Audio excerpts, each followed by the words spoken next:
So good morning, students. Last time we left on the page number 112 हमने छोड़ा था और आज हम उससे आगे प्रोसीड करेंगे। इसमें आपको कुछ लाइनें दी गई हैं। मिट्टी से मिट्टी मिले खोके सभी निशान, किसमें कितना कौन है कैसे हो पहचान। लेखक ने ये बताया है कि सभी मनुष्य जो हैं, सभी प्राणी मिट्टी से ही बने हैं। भगवान ने सभी को मिट्टी से ही बनाया है और मरने के पश्चात मनुष्य का शरीर जो है वो मिट्टी ही बन जाता है। अपनी अपनी धार्मिक प्रक्रियाओं के अनुसार जब व्यक्ति मर जाता है तो उसका दाह संस्कार कर दिया जाता है या उसे धरती में दबा दिया जाता है। किसमें कितना कौन है कैसे हो पहचान। और किसी भी व्यक्ति के पास ऐसा सामर्थ्य नहीं है जो पहचान सके कि कौन सी मिट्टी किसकी है, कौन सा भाग जो है वो किसका है। आप इन पंक्तियों के बारे में आपको एज अ क्वेश्चन में भी पूछा जा सकता है या आपको आशय स्पष्ट करने के लिए भी पूछा जा सकता है, या ऐसे भी कहा जा सकता है कि इनका अर्थ क्या है बताएं। तो आप अगर नोट करना चाहे तो नोट कर सकते हैं कि सभी जीव एक ही मिट्टी से बने हैं। सभी जीव एक ही मिट्टी से बने हैं। परमात्मा ने सभी को मिट्टी से ही बनाया है। परमात्मा ने सभी को मिट्टी से ही बनाया है। मृत्यु के पश्चात या मृत्यु के बाद नष्ट होने पर, मृत्यु के पश्चात नष्ट होने पर किसी भी जीव की कोई पहचान नहीं रह पाती। किसी भी जीव की कोई भी पहचान नहीं रह पाती। सभी जीव एक ही समान मिट्टी में मिल जाते हैं। सभी जीव एक ही समान या एक ही जैसे ही मिट्टी में मिल जाते हैं। किसी भी मनुष्य के पास ये सामर्थ्य नहीं है या यह क्षमता नहीं है, किसी भी व्यक्ति के पास ये सामर्थ्य नहीं है या यह क्षमता नहीं है कि वह पहचान सके कि कौन सी मिट्टी किस जीव की है, कि वह पहचान सके कौन सी मिट्टी किस जीव की है। I think it is clear to all कि वह पहचान सके कि कौन सी मिट्टी किस जीव की है। उसके बाद हमने जो ऊपर पैराग्राफ में पढ़ा था उसी से रिलेटेड नेक्स्ट लाइनों में दिया गया है कि नूह ने जब उसकी बात सुनी, किसकी बात? कुत्ते की बात, कुत्ते ने ही कहा था, और दुखी हो मुद्दत तक रोते रहे। मुद्दत तक, लंबे समय तक रोते रहे। उन्हें इस बात का पछतावा रहा कि उनसे अनजाने में एक बहुत बड़ी भूल हो गई है और जिंदगी भर उस भूल पर वो पछताते रहे, रोते रहे। रोने का मतलब ये नहीं कि दूसरों के सामने हर समय आंसू बहाते रहे, मन ही मन दुखी रहे, मन ही मन वह दुख का अनुभव करते रहे। मुद्दत का अर्थ आएगा लंबे समय तक या काफी देर तक। महाभारत में युधिष्ठिर का जो अंत तक साथ निभाता नजर आता है वह प्रतीकात्मक रूप में, प्रतीकात्मक का अर्थ है प्रतीक के रूप में, प्रतीकात्मक का अर्थ है प्रतीक के या चिन्ह के रूप में, मतलब उनके साथ साथ वह एक कुत्ता ही था। सब साथ छोड़ते गए तो केवल वही उनके एकांत को शांत कर रहा था। जब महाभारत का युद्ध हुआ तो बहुत ही संख्या में घोड़े, सेना, सिपाही लोग मारे गए थे और चारों तरफ खून ही खून था। उसके बाद जो है धीरे धीरे उस युग का जब अंत हुआ तो पांडव भी मृत्यु को प्राप्त हो गए, मरते गए, और द्रौपदी भी कहीं राह में अपना दम तोड़ गई। परंतु युधिष्ठिर के साथ जो अंत तक बचा रहा वह कुत्ता ही था। कुत्ता ही उनके साथ रहा और अंत तक उनके एकांत को, उनके वीरान जीवन को वह जो है शांत करता रहा। मतलब चारों तरफ वीरानी ही वीरानी थी, सब कुछ समाप्त हो चुका था और वह कुत्ता ही उनके साथ रहा था। दुनिया कैसे वजूद में आई? वजूद मीन्स अस्तित्व में। दुनिया कैसे अस्तित्व में आई? पहले क्या थी? किस बिंदु से इसकी यात्रा शुरू हुई? तीनों ही लाइनों के पीछे आप देखो कि प्रश्न चिन्ह आ रहा है। मतलब प्रश्न है कि दुनिया कैसे वजूद में आई, अस्तित्व में कैसे आई। कहीं ना कहीं से तो इस दुनिया का प्रारंभ, इसकी शुरुआत हुई ही होगी। और पहले उससे क्या था, फिर किस बिंदु से इसकी यात्रा शुरू हुई। इन प्रश्नों के उत्तर, ये सभी जो प्रश्न हैं इनके उत्तर वैज्ञानिक दृष्टि से भी दिए गए हैं। विज्ञान अपनी दृष्टि से उत्तर देता है और धार्मिक ग्रंथ जो है वो अपनी दृष्टि से ही इसका उत्तर देते हैं। मतलब कि वैज्ञानिक दृष्टि से ये बताया गया है कि भिन्न भिन्न मिट्टी के कण जब जुड़ते गए और उसने एक गोले का रूप धारण कर लिया। बहुत सारी कहानियां हैं इसके पीछे। और धार्मिक ग्रंथों के अनुसार, धार्मिक जो पुराण है, वेद हैं, उनके अनुसार या धार्मिक जो दृष्टिकोण से ये बताया गया कि इस दुनिया को बनाने वाला सिर्फ परम पिता परमात्मा है। उसने ही इसे बनाया है, भगवान ने ही इस सृष्टि का निर्माण किया है। उसके बाद संसार की रचना भले ही कैसे ही हुई हो, लेकिन धरती किसी एक की नहीं है। चाहे वैज्ञानिक दृष्टि से, चाहे धार्मिक दृष्टि से, जैसे भी ये संसार बना, ये संसार सबके लिए बना, किसी एक का अपना नहीं है, सबका समान रूप से है। परमात्मा ने जो जीवों को जन्म दिया है, जिस भी जीव का इस धरती पर जन्म हुआ है उसका हक इस धरती पर बनता है। तो किसी को भी ये हक नहीं बनता कि वह किसी को दुख दे, किसी को कष्ट पहुंचाए या किसी का बुरा करे। ये अगली जो लाइन है ना, बहुत ही अच्छी लाइन बताई गई है। पंछी, मानव, पशु, नदी, पर्वत, समुद्र आदि की इसमें बराबर की हिस्सेदारी। इस संसार में जो भी चीजें पाई जाती हैं, पंछी पाए जाते हैं, मनुष्य जाति है, पशु हैं, नदियां हैं, नाले हैं, पर्वत हैं, समुद्र हैं, सबकी इसमें बराबर की हिस्सेदारी है।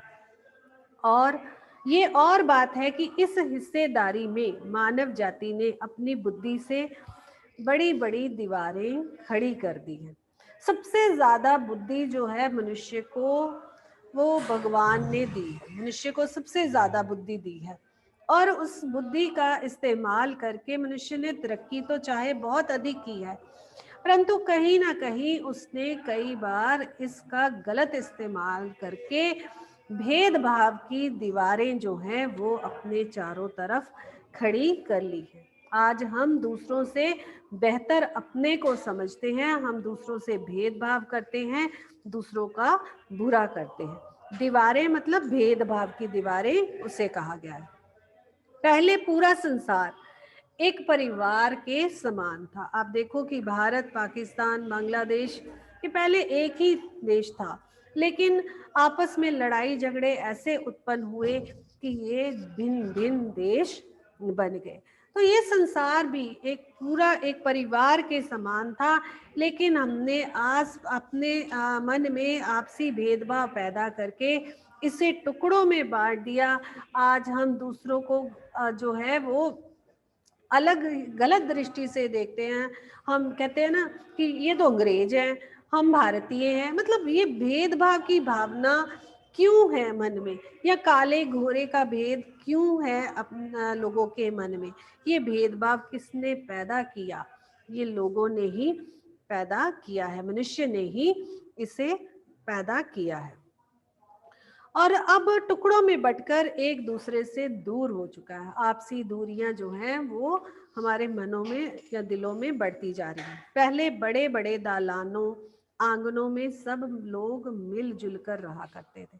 बड़ा बड़ा बहुत परिवार था, जॉइंट फैमिली सिस्टम था और लोग बड़े बड़े दालानों में, दालान मीन्स बरामदे को ही कहा गया है, आंगन बड़ा बड़ा खुला आगे जो घर के जगह होती थी उसे कहा गया है, में लोग सब मिलजुल कर रहा करते थे। लेकिन आज छोटे छोटे डिब्बे जैसे घरों में जीवन सिमटने लगा। डिब्बे जैसा घर किसे कहा गया? जो फ्लैट्स बनते जा रहे हैं, छोटे छोटे फ्लैट्स जो बनते जा रहे हैं और उन घरों में लोगों का जीवन जो है वो सिमट कर रह गया है। आपसी प्रेम जो है वो खत्म होता जा रहा है, आपसी भेदभाव की भावनाएं बढ़ती जा रही है। आज बच्चे जो हैं वो अपने माँ बाप के साथ नहीं रहना चाहते, वो अपना घर अलग बसाना चाहते हैं और किसी से मिलना जुलना नहीं चाहते, समय निकाल कर किसी के दुख सुख के बारे में नहीं जानना चाहते। तो ये जो भावनाएं हैं मनुष्य के मन में अब बढ़ती जा रही हैं। लेखक ने यहाँ पर प्राचीन समय और नवीन समय दोनों में कंपैरिजन सा बताया है कि पहले ऐसा नहीं था, लेकिन आज जो है वो मनुष्य के मन में ऐसी भावनाएं धीरे धीरे पैदा होती जा रही हैं और दिन प्रतिदिन बढ़ती जा रही। बढ़ती हुई आबादियों ने समंदर को पीछे सरकाना शुरू कर दिया है, सरकाना शुरू कर दिया है, उन्हें धकेलना शुरू कर दिया है, पेड़ों को रास्तों से हटाना शुरू कर दिया है। जैसे जैसे आबादी बढ़ती जा रही है, जनसंख्या बढ़ती जा रही है, बहुत बड़ी बड़ी बिल्डिंगें बढ़ती जा रही हैं, समुद्र का जो समुद्र है वो सिमट रहा है, धीरे धीरे वो पीछे की ओर सरक रहा है। पेड़ों को रास्तों से हटाना शुरू कर दिया। आप अपने शहर पर ही अगर नजर डालें तो बहुत सारे ऐसे पेड़ हमारे आसपास थे। जब 6 लेन प्रोजेक्ट शुरू हुआ तो बड़े बड़े पेड़ों को जड़ों से काट गिराया गया। आज हमें दूर दूर तक बड़े छायादार पेड़ नहीं नजर आते, उसकी जगह हमें लंबी चौड़ी सड़कें ही नजर आती हैं। तो मनुष्य ने उन्हें रास्तों से हटा दिया, पेड़ों को वो लगातार काटता जा रहा है। फैलते हुए प्रदूषण ने पंछियों को बस्तियों से भगाना शुरू कर दिया।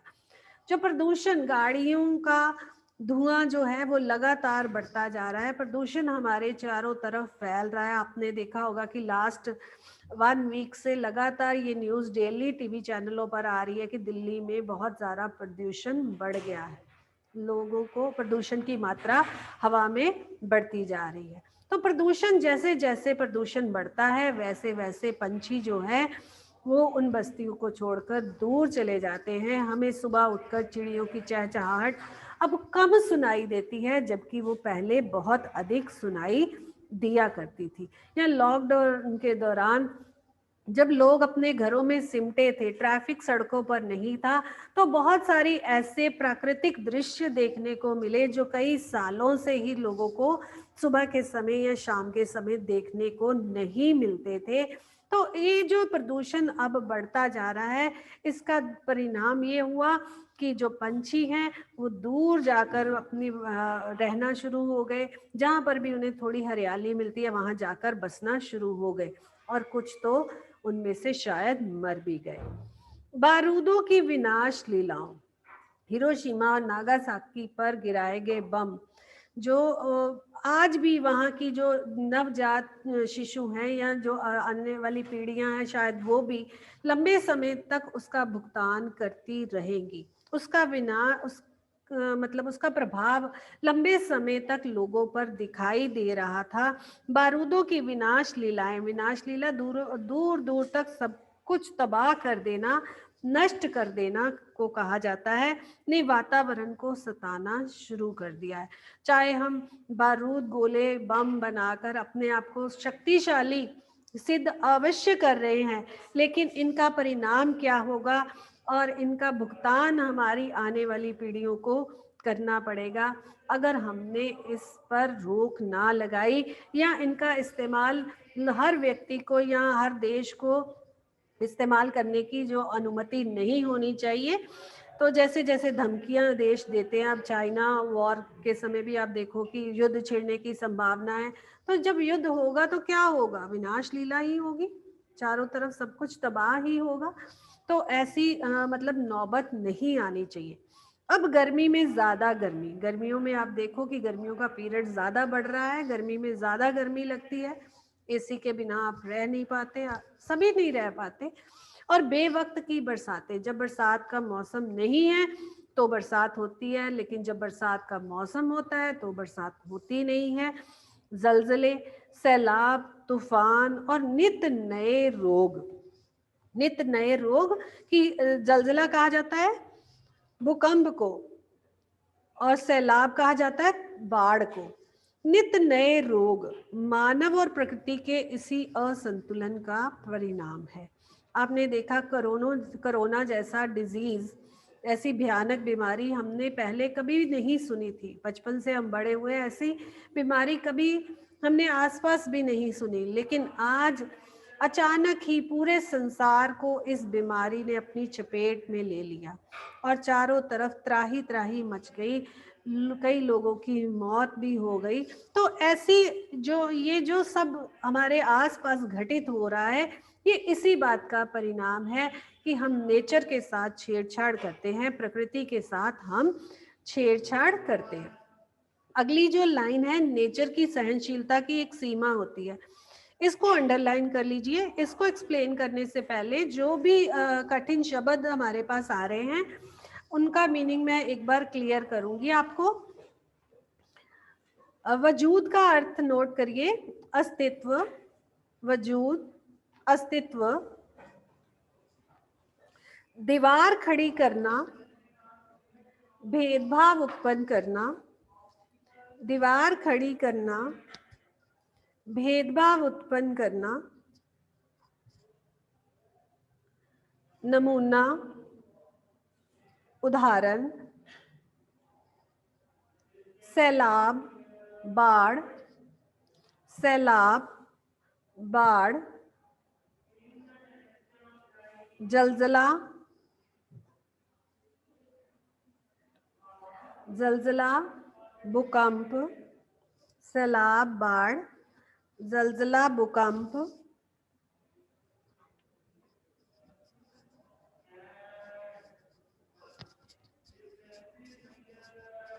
मुद्दत तक, लंबे समय तक, मुद्दत तक रोते रहे मतलब लंबे समय तक, काफी समय तक।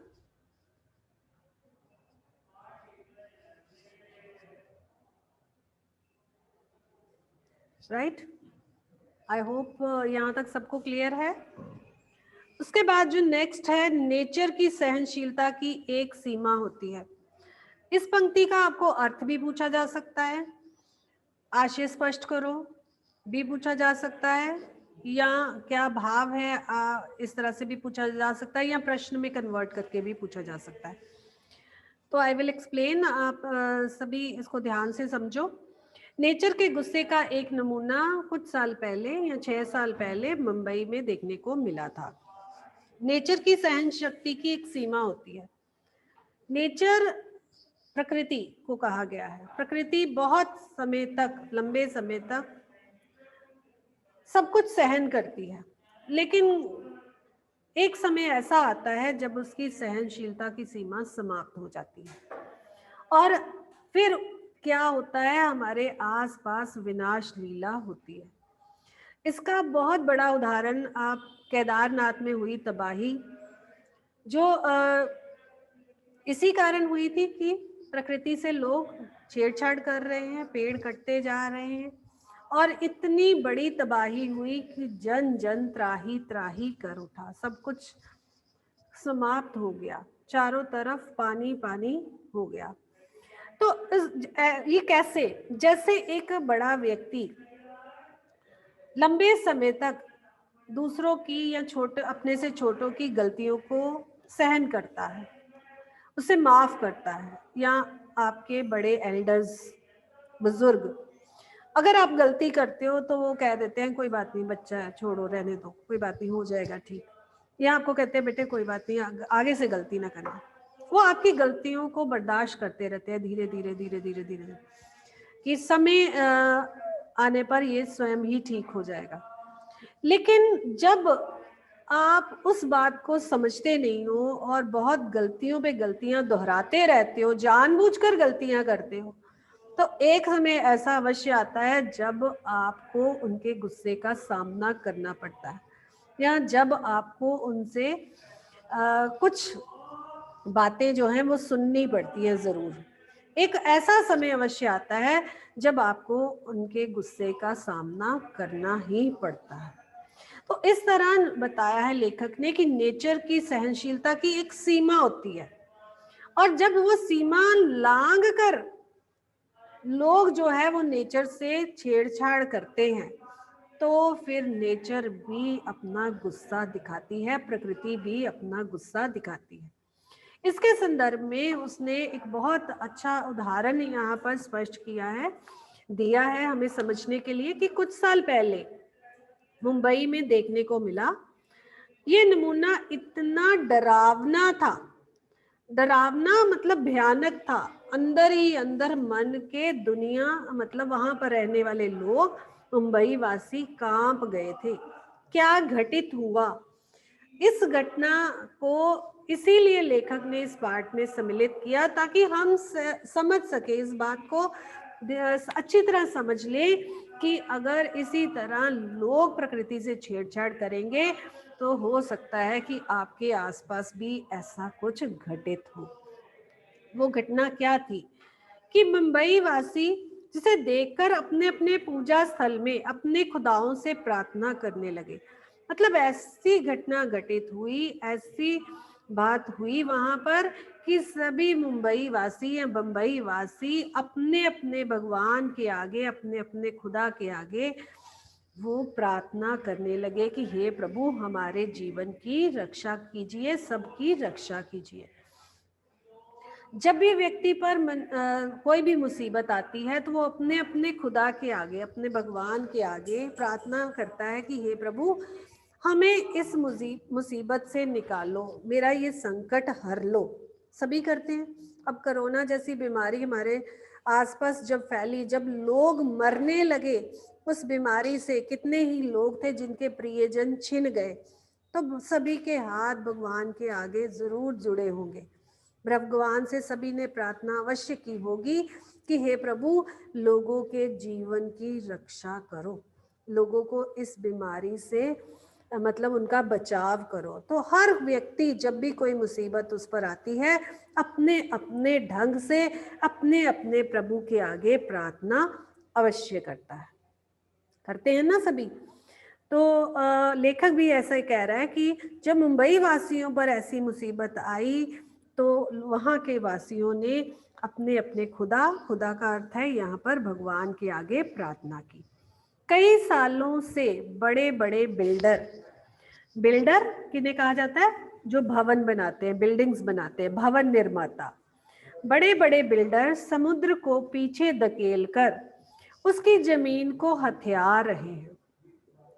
बहुत सारे ऐसे समुद्री इलाके हैं जो मुंबई में, जिनके आसपास दिन प्रतिदिन बड़ी बड़ी बिल्डिंगें बनती जा रही हैं, और बिल्डर्स बहुत महंगे दामों पर उन बिल्डिंगों को बेचते हैं। उन फ्लैट्स जो उन बिल्डिंगों में फ्लैट्स बनाते हैं या कोई भी चीज़ें बनाते हैं, वो बड़े महंगे दामों में बिकती हैं, क्योंकि समुद्री किनारे पर जो बनी हुई बिल्डिंगें हैं उनके दाम जो है वो आम बिल्डिंगों से कहीं ज़्यादा है। और लाभ कमाने के लिए ही बिल्डर ऐसी बिल्डिंगें खड़ी कर रहे हैं, ऐसी बिल्डिंगें बना रहे हैं। तो धीरे धीरे वो जो बिल्डिंगें हैं वो लगातार बढ़ती जा रही है। आप फगवाड़ा से अगर चंडीगढ़ की ओर जाओ तो आप देखोगे कि चंडीगढ़ में पिछले ही 10-15 सालों में कितनी बिल्डिंगें बन गई हैं, कितने कितने फ्लैट्स बन गए हैं।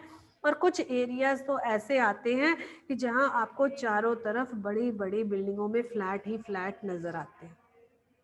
वो पिछले 10 सालों में ही ऐसा घटित हुआ, और धीरे धीरे वो निर्माण जो है वो और होता जा रहा है और लगातार वो बिल्डिंगें बनती जा रही हैं। तो वैसे ही मुंबई में बिल्डिंगें जो बनाकर बिल्डर उन समुद्र को ऐसे लगता है मानो पीछे की ओर धकेल रहे हो। बेचारा समुद्र लगातार सिमटता जा रहा है। सिमटता मीन्स सिकुड़ता जा रहा है। समुद्र ऐसे लगता है मानो जो समुद्र की जगह थी, चारों तरफ वो फैला हुआ था, वो अब सिकुड़ना शुरू हो गया। चारों तरफ तो बिल्डिंगें बन गई हैं, जैसे आसपास आपके जो पेड़ थे जब वो कट गए तो अब दूर दूर तक हमें सड़क ही नजर आती है। तो समुद्र लगातार सिमटता जा रहा है। पहले उसने अपनी फैली हुई टांगे समेटी। टांगे समेटी का भाव ये है कि वो चारों तरफ पसरा हुआ था, चारों तरफ पानी ही पानी नजर आता था। फिर जब बिल्डिंगें बनी तो थोड़ा सिमट कर वो बैठ गया। ऐसे लगा मानो कि वो सिमट कर बैठ गया। ऐसे लगा, लेखक ने बताया कि मानो वो सिमट कर अपने आप को में सिमट कर बैठ गया। जब आपको बेंच पर थोड़ी जगह मिलती है बैठने को, तो आप अपने शरीर को थोड़ा सिमटा लेते हो और अपने एक साथी को साथ में और बिठा लेते हो कि हाँ तू भी बैठ जा। तो सिमट कर वो बैठ गया और फिर और बिल्डिंगें बनी, फिर और जगह कम पड़ी तो वह उकड़ू बन बैठ गया। उकड़ू बन बैठना कैसे होता है कि दोनों टांगों को समेटकर उनके बल पर बैठ जाना। दोनों टांगों को समेटकर ऐसे लगा मानो कि वो ऐसे अपने आप में उकड़ू बनकर बैठ गया हो। और फिर जब बैठने को भी जगह छिन गई और बिल्डिंगें बनी तो वह फिर खड़ा हो गया। खड़ा उसी जगह पर दो पैरों पर केवल खड़ा हो गया। पहले पसरा हुआ था, फिर सिमट कर बैठा, फिर उकड़ू बनकर बैठा और फिर वो अब खड़ा हो गया। और जब उसके दो पैरों को धरने की जगह भी ना मिली, जब वो दो पैरों पर भी ना खड़े होने की उसे जगह मिली, तो उसके लिए भी जगह कम पड़ने लगी। तो उससे क्रोध आया कि ये जगह तो मेरी है, तुम कौन हो जो मेरी जगह पर हक जमा रहे हो। तो उसका गुस्सा उफन उठा, वह गुस्से में आ गया। अब नेक्स्ट जो लाइन है, this is also very important, underline कर लीजिए।